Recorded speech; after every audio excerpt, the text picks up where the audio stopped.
So we call the meeting to order at 7:05. And did we have any additions or corrections to the agenda to our one item? Anybody? No? Okay.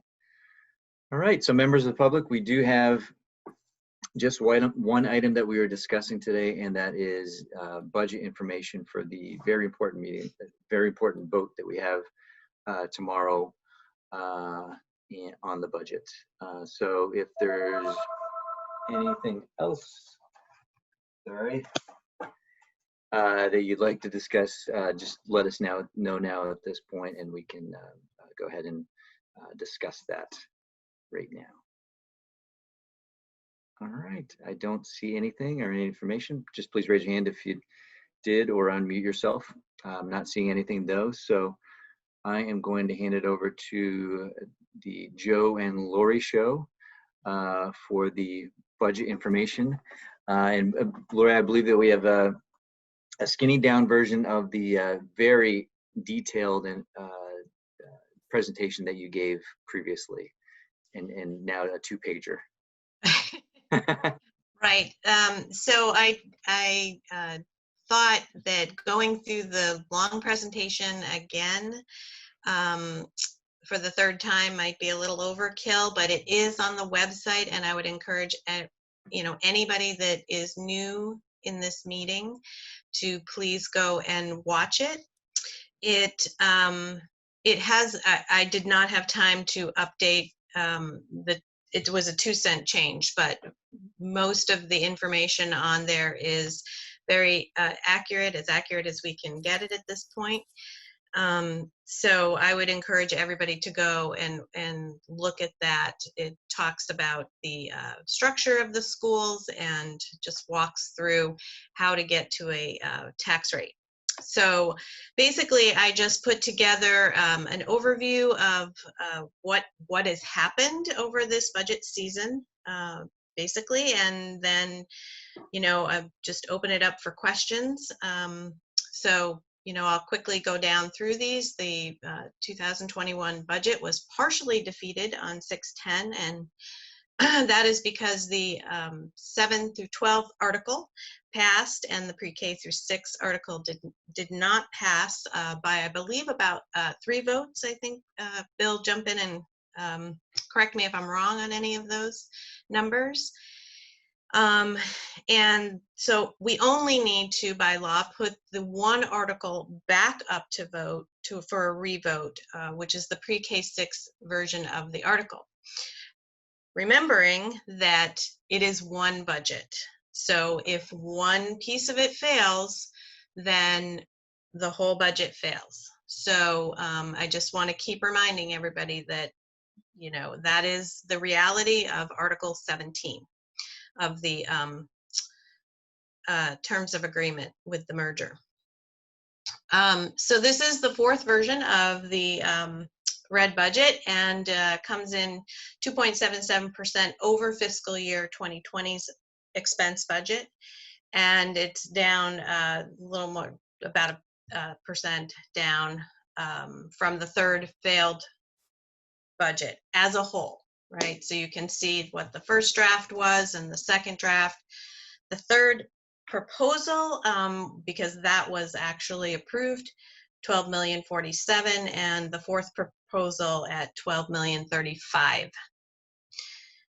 The net reduction in the 4th proposal is $12,731.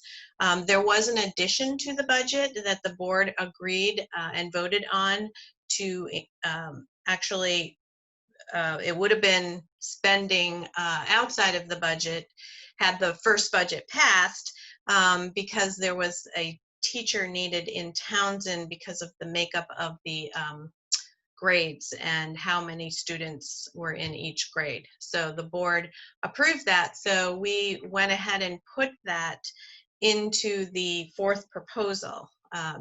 So that's why the net reduction is $12,731. So also the board directed the administration to manage the budget accordingly, and they had some really great deep conversation about the provision 2 feeding all the kids for free, and also about supplies, knowing that when the kids get back to school, the students get back, we probably are going to need sufficient supplies. So we will manage the budget through with, knowing that there's changes in employment, changes in insurance, all those types of things. So, we'll be able to manage that with a $12,000 decrease. And so then the unified tax rate is going to be estimated at $1.98, which is 2 cents down from the failed budget. And that's before it's gone through your CLA and the 5%. And then if you want to go ahead and scroll, Joe, and thank you for doing this. I really appreciate it. It's hard for me to talk and do that at the same time. So this is the chart that you've seen before. It's where we talk about the 5%. So really the only town that this affects is Jamaica, and reduces their tax rate by that 2 cents, because everybody else is covered under the 5% incentive, and they're already at the max, so it's not going to increase or decrease their tax rate. So that's it in a nutshell. Not a lot. There were no major line item changes. So that's why the scaled down version of this. So open for questions. Lori, I have a question for you. And if I'm supposed to know the answer, I'm just going to go ahead and pretend I'm asking for the public here. So you refer to Article 17 as being part of this merger of why the pre-K through 12 budget is split in two. Mm-hmm. Is there ever a possibility where we can readdress that and maybe take one piece of this voting confusion out of the equation and just, it's one budget, it's one vote, or do we have to do this Article 17 thing forever? That's a great question, actually. The board has talked about this, bringing it up for another vote on that article. I don't know if Bill, you want to jump in on this piece of things? Yeah, I'll jump in. The board very much is interested in putting that article up for a vote because it was originally passed in the Articles of Agreement. The process to do that is to place it on a ballot. And so that will more than likely happen in the fall. Our initial thinking was to do it during the presidential election. We've received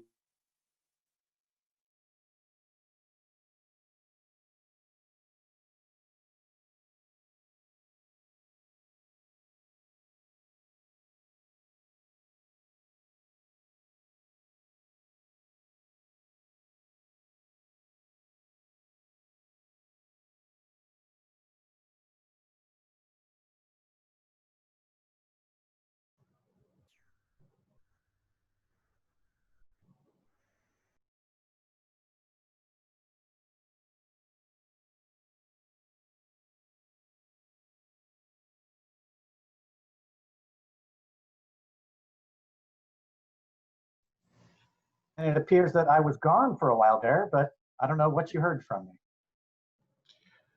None. I think the whole meeting went away there for a minute.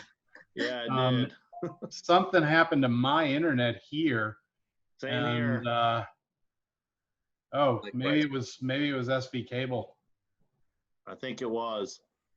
Maybe it was just a really tricky question. Well, I'll give it a shot again. Basically, the board is on top of this. The vote will happen sometime in the fall. It may happen at the presidential election in November, but it's the board's goal to have this done by January of 2021 so that the citizens and the voters can have a much more clear idea of voting on that pre-K through 12 budget.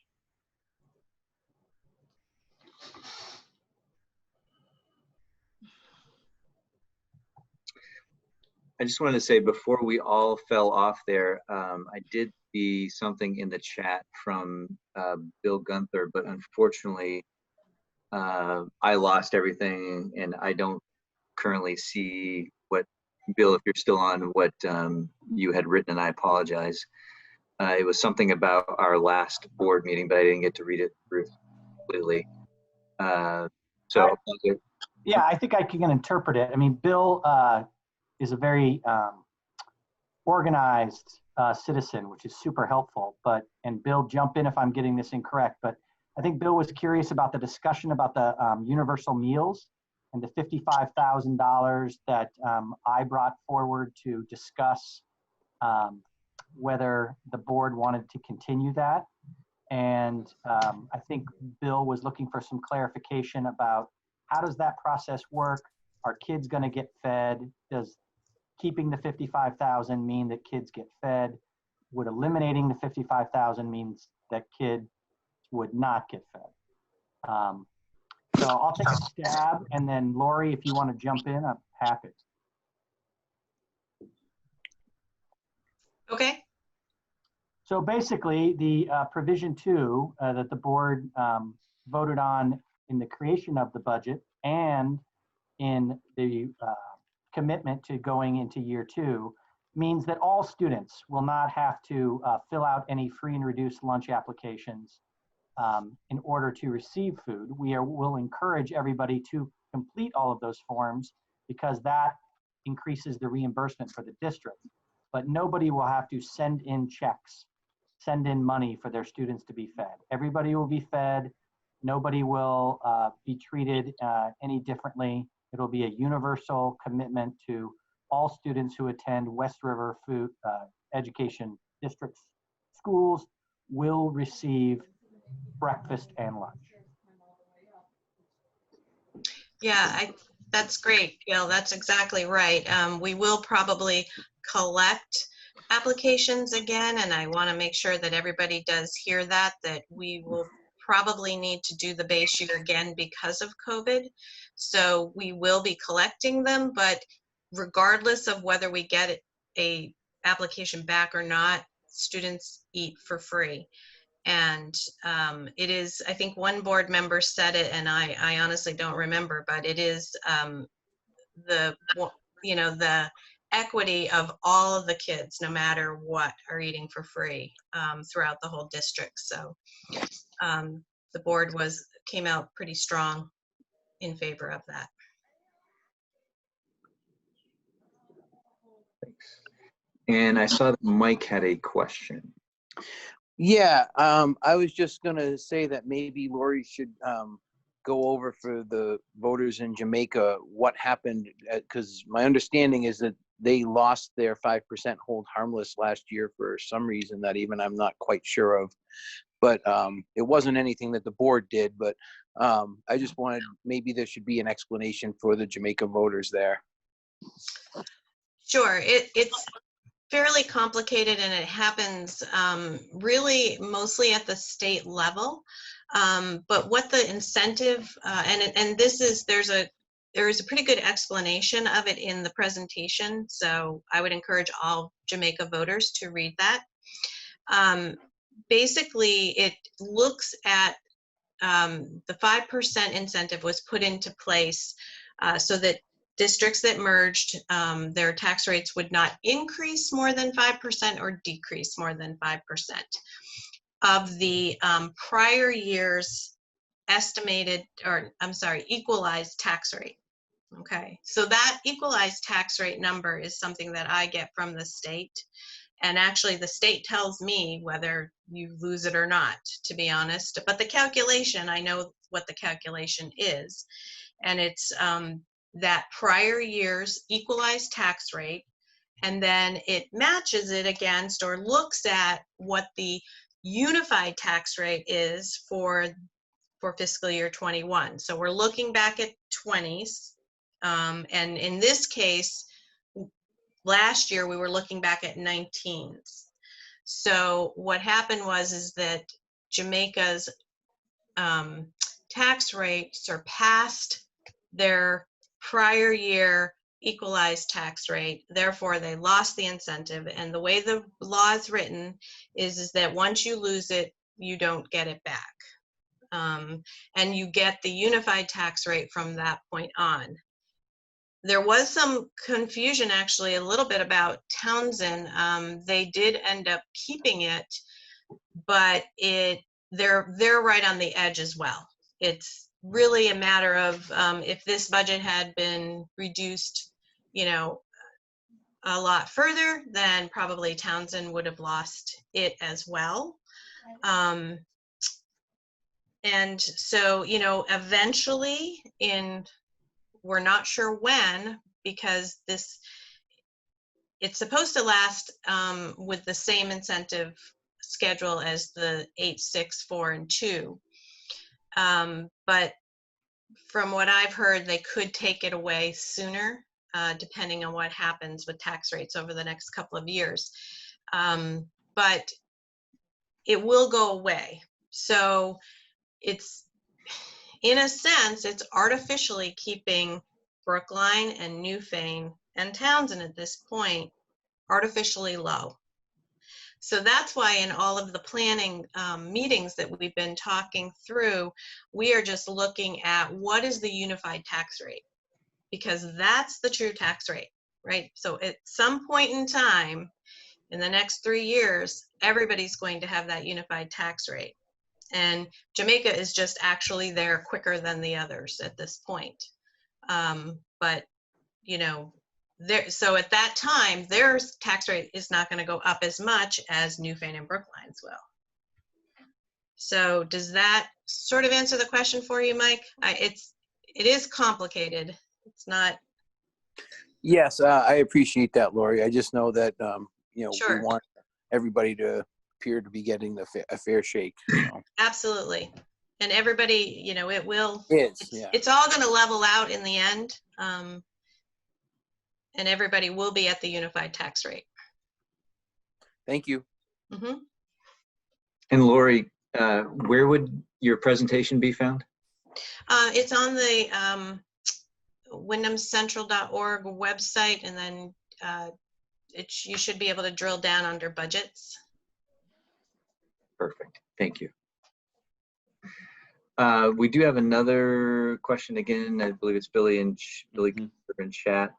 He says, I think that this question got lost when the connection went down. I was asking the particulars of the additional teaching position at the Townsend School. Was just trying to understand the particulars of why this position was going to be added. Thanks, Bill. I'm happy to answer that, but I think, Bill, you probably have more of the numbers in your head as far as the children. Basically, the position was added when you look at the enrollment in 3rd grade, 4th grade, and 5th grade at the Townsend School. They this year were able to have a 3-4 class that had 21 students, I believe, and they were able to have a 5th grade class of 19 students for a total of 40 in 3 classes. Next year, it's projected to be between 47 and 48 students for that same grouping, which would have made either one class 27 and another class 20, or you would have had to artificially divide the 5th grade class, which is hovering between 9 and 10 now. So you would have had a 3-4 class with 18 3rd graders and 5 4th graders, and a 4-5 class with 5 4th graders and I believe 17 or 18 5th graders. And so we asked the principal, Craig Roach, to kind of do an analysis of the benefits and challenges of running classes like that. He made a presentation over 2 consecutive meetings to the board. The board considered this information and voted to support the recommendation from the principal that another position was necessary in order to deliver on the needs of the students.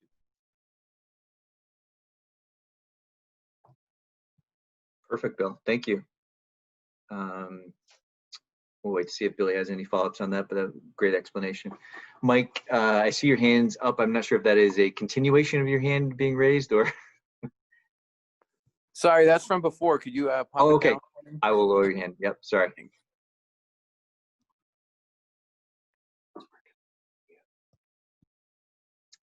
All right, did we have any other questions?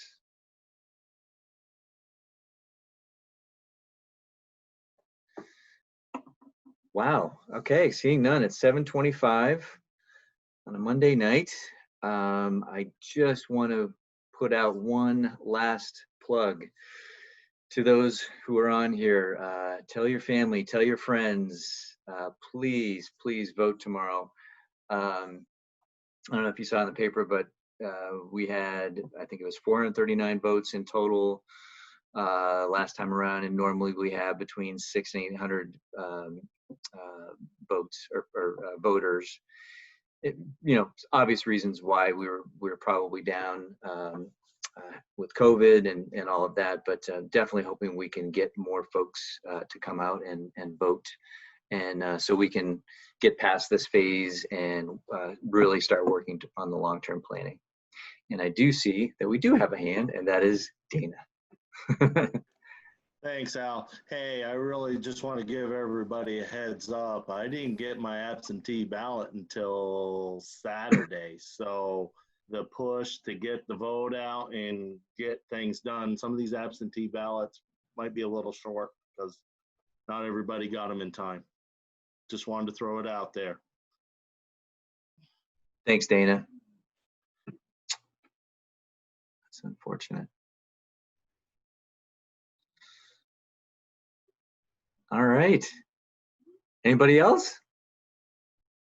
Al, there's a shout out for you in the chat. You should read it. I'm not going to read that.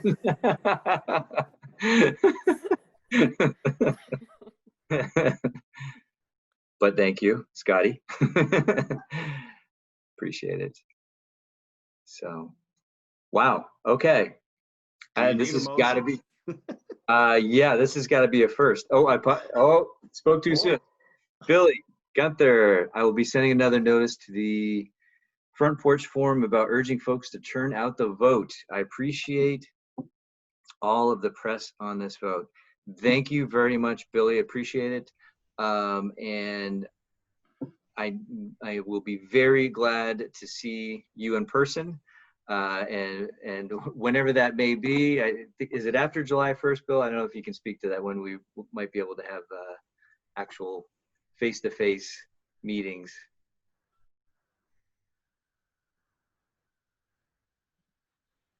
Oh, you can't hear me. There was one other question in the Oh. chat. I just wanted to, if Bill could maybe address when the guidelines for returning to school will be discussed. Thanks, Sure. Lindsay. I apologize. I didn't see that. No worries. It'll be discussed at your regular board meeting on July 13th or July 20th. The guidance is evolving rapidly. We have the base level of information, which I don't expect to have changed too dramatically. We've met as a superintendent's group and principals groups with the Secretary of Education and the Department of Health 3 times since the guidance came out, and nothing major has changed. I think we can be pretty confident that our schools are going to open in the fall, that protocols such as social distancing and facial coverings and perimeters of schools without visitors are going to be unchangeable and will be in place. Some minor things about whether or not it has to be exactly 6 feet, or that is going to be a recommendation and you're to do your best to get to that 6-foot social distance. There seems to be a little bit of flexibility there, but until it is in writing from the AOE, we are to just follow what the AOE puts in writing. So nothing has changed from the original guidance from June 17th. But as with all boards, when I receive new guidance, I will update you at a public meeting so that everybody will hear it, and it will all be recorded and in the minutes. Thanks, Bill. All right, taking one last scan of chat here. And Bill, you're really good, because Billy was asking a question. He says, oh, I think Bill A is answering my question. So, Crystal, I'm not sure if your question still applies. Thank you. Are you concerned what it will do to the budgets? I could just tell you that we're definitely going to be spending money that is not unbudgeted, and we're doing that for the safe and health of our students and our employees.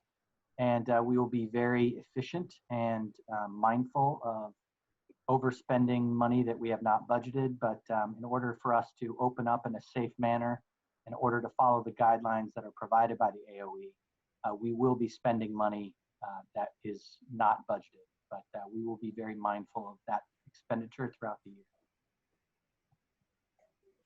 Thanks, Bill. All right. One last go around. No? All right. Well, time to make some phone calls. Get out the vote. All right. I make a motion. In 1 second, Dana. Billy says, I really appreciate all of the board and staff's incredible efforts in the incredible trying times. Couldn't agree more, Billy. And appreciate your thoughtful questions. Thank you very much. All right. Yes, Dana. Have at it. I make a motion to adjourn. I second. And all those in favor. Aye. We'll go with Joe first. Aye. Trish. Aye. Dana. Aye. Keegan. Aye. Lindsay. Aye. Mike from his bat phone. Aye. And I think that covers it. All right. Everyone have a wonderful evening, and we'll see you at your respective town halls tomorrow. Thank you. All right. Take care. Bye-bye.